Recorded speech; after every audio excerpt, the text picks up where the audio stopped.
सबैमा नमस्ते।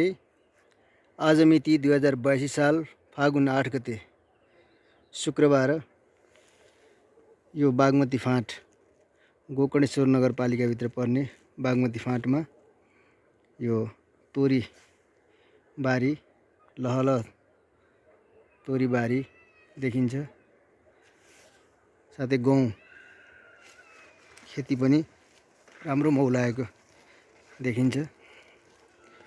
र यो हामीले देखिरहेको यो सुन्दरीजल क्षेत्र गागलफेदी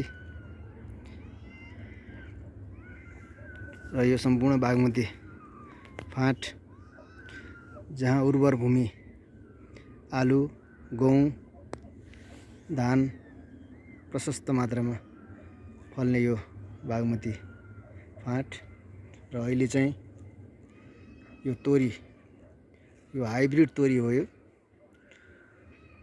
एकदम अग्लो 6 फिट 6.5 फिट जति अग्लो हुन्छ यो र यति राम्रो तोरीबारी लहलह देखिन्छ।